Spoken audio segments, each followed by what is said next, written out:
friends. Hello, friends. We just wanted to share a time of just encouragement and inspiration with you this afternoon. Yeah. Go for it.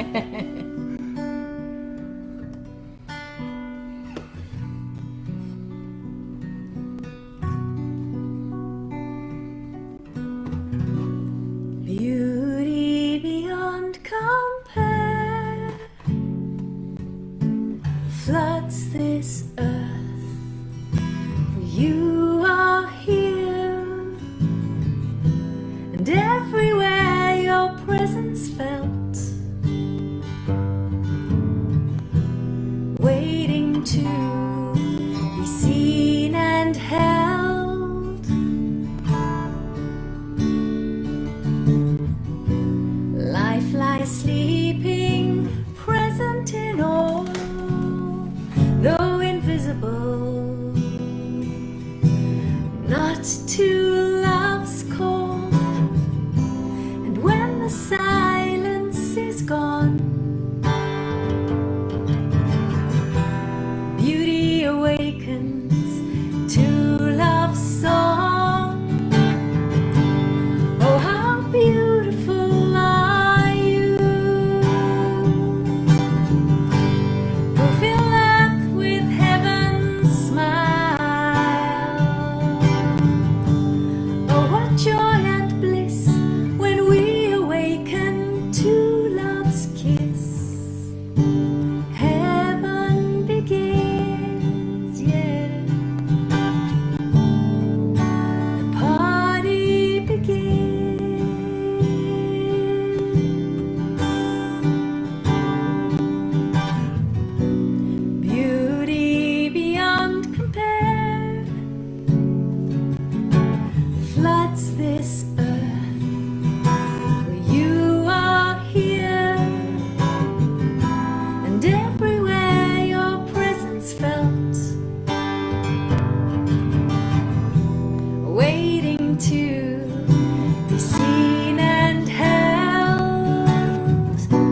enjoy this moment. It is ours.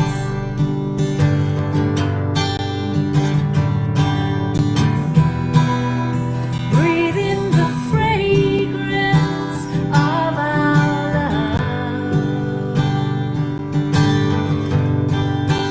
For I am ready to live. I'm ready to love. I am ready to love through your life. I am ready to see, ready to heal.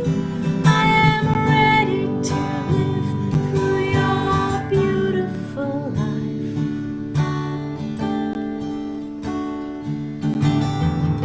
We take it in, we open our eyes. We see this world through your smile. You're the one who knows us from within. You see through our eyes and you say, enjoy this moment. It is ours.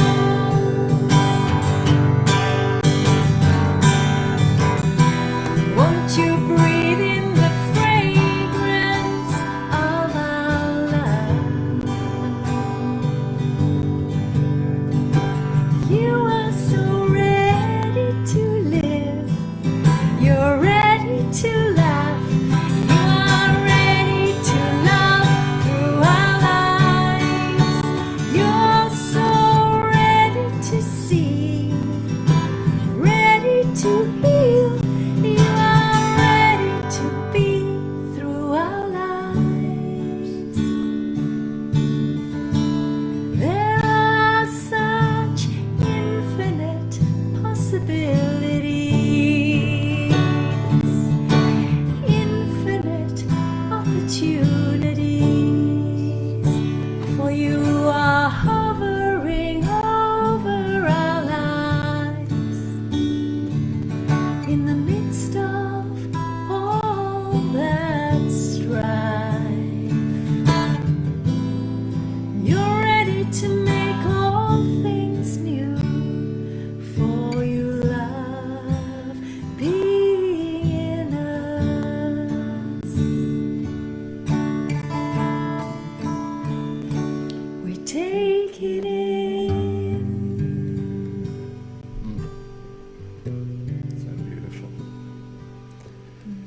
Beauty without compare. Infinite possibilities. And a heaven that can begin right here and right now. You know, there's a person whose ideas about the very nature of reality, his concepts about God and how God relates to creation and humanity in particular was so radical that it shook the very foundations of the community he was in. And the reverberations of what he said is still continuing thousands of years after Jesus began expounding a new vision of what and who God is, what and who we are. The thought that was so radical that he brought is that this concept, this idea we have about God is not about some disembodied, disengaged, distant God, something that is located at another place or another time, but his whole emphasis, it was even encapsulated in his name, Emmanuel, God with us. And when I say God with us, we don't simply mean a ghost who's close by. But I think they eventually try to encapsulate what they encountered in Jesus when in the Gospel of John they use the words incarnation, a becoming of flesh. That this God is in the process of realizing the possibilities within his own consciousness as creation continues to unfold, as we in our bodies continue to express the beauty that this God imagined from the very start. And so that word incarnation speaks of an embodiment of God's thoughts, God's consciousness, but an embodiment that is not, some alien, some grey-bearded person sitting on another planet, but God embodies himself in creation. Now, for most of us, it's easy to, acknowledge that concerning Jesus. And, for the first 300 years after the death and resurrection of Jesus, most of the thinkers and the theologians were occupied with this one question: how do we articulate what happened in this person? Who is Jesus? Because in this person, who we know was as fully human as we are, we also know with the same conviction that we encountered in him nothing less than God himself.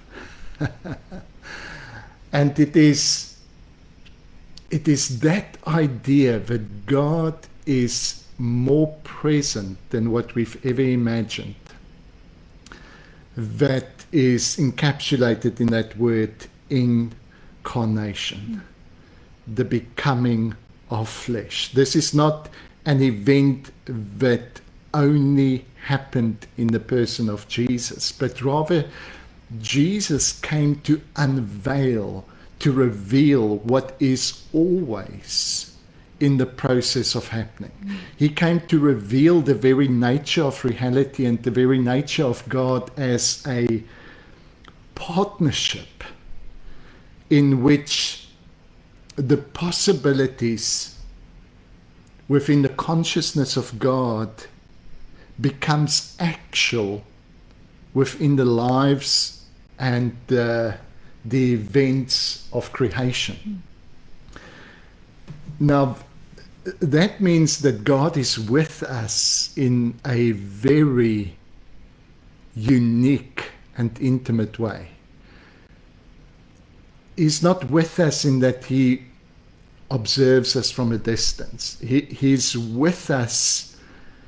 I think it's the philosopher Alfred North Whitehead who first used these words to try and describe this concept. He spoke about mutual imminence, and what he meant by it is that the one entity supplies to the other something essential for its own existence. In other words, we are not just created and made by God, but there is a part of us that is made from God, of God. He also used the word mutual transcendence to say that there is a part which is completely other. There's a part of me that I don't think it's right to just say you are made of God completely, because humans also have the incredible gift of freedom that they sometimes use in opposition to the very beauty and the nature of God. So that's still possible. Now, again, some philosophers would think all of creation is simply the manifestation of God thinking. I think of John Leslie as one of those philosophers, and there's some truth and beauty in it. But I think the evil and the things that happens in this world is not directly attributed to this is something God meditated upon, or something that's just inevitable. And so basically what I want to communicate with that is there is a part of us that's made of God, but there's a part of us that's also completely free and independent, and God rejoices in that freedom that he gives us. But let's think of it in the opposite direction. There's a part of you that's made of God, and there's a part of God that is made of you. That's mutual imminence. That means each of the entities supplies to the other something that is essential for its own existence. You see, where does God become actual? Where does God find existence except in creation, in the part of creation that partners, that corresponds, that harmonizes itself with the thoughts and the possibilities of God? It is in that part of nature, it's in that part of your life where you know that you are loved, that part of your life that has that sense of beauty and fullness, in which God finds existence. Now, this doesn't mean that God is only with us when we're happy and joyful. I think if Jesus demonstrated anything, it's that this God would rather go to hell than live without you. He's not ignorant of the very realities we face, and even the pain that we face. He's not ignorant of that. He's present there as well. Again, let's think of that word presence, that, you know, we very often flippantly use the words omnipresence. And again, I think very often people think it's just God somewhere around here, is everywhere, but we don't actually appreciate the full implication, and that is that God is so present that he experiences what you experience. And your experience is unique. There's never been a moment in history in which anyone had exactly the perspective that you have right now. Exactly the experience that you have right now. And in that sense, your experience and your life is adding to the experience and the life of God. Ooh. Maybe you can get that poem for us that you wanted to read. Oh, okay. Yes. Have a look at that. So, thank you guys. We had a little bit of a difficulty with the screen here. I, at the moment, can't see any comments or anything. That's why I'm not responding. But we just wanted to have a moment to remind you that there are mysteries and beauties present in your very existence, that this week to come has got moments of unique possibility that has never been in the history of this universe. And it is in those moments of possibility that God seeks incarnation, that God seeks existence in your existence, so that your joy is God's joy. Your experience is God's experience. That's why he is so committed to your joy, to your freedom. Yeah, I Thank think you. how in Ephesians 1, how Paul speaks about, he prays, may the God of our Lord Jesus Christ bless us with wisdom and insight into just who he is, and a spirit of inspiration Yeah. and understanding of our inheritance in the Yes. saints. Yes. And I think even of that, how we have inherited Yes. one another.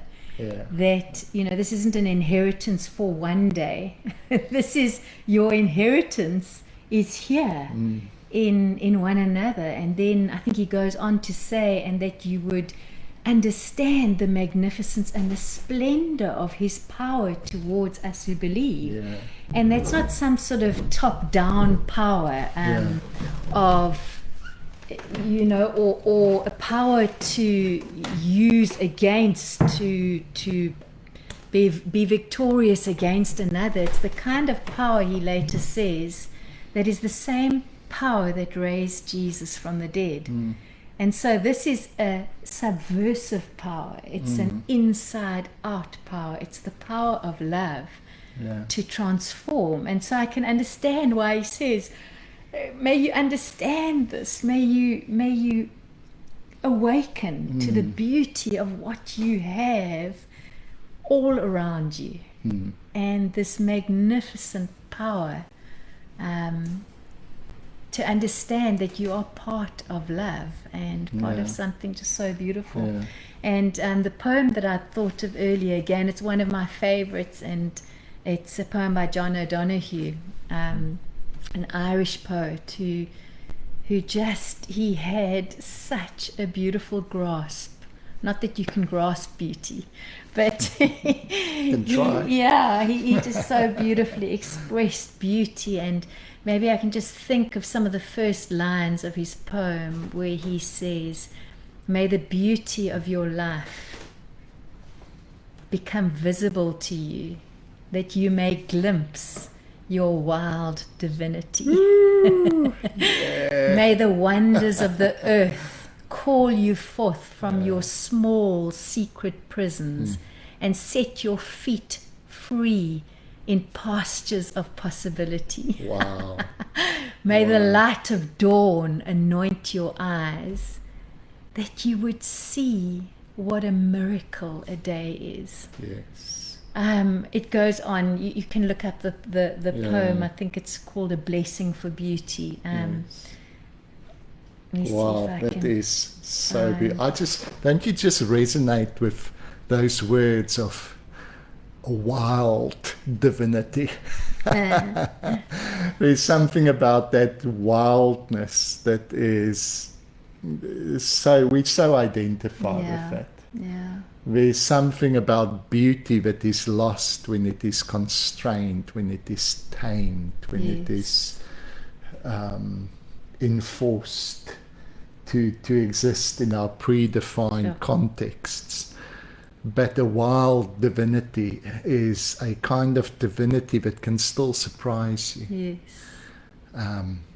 Listen to this. May the liturgy of twilight shelter all your fears and darkness within the circle of ease.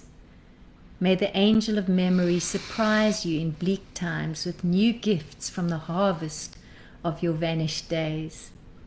May you allow no dark hand to quench the candle of hope in your heart.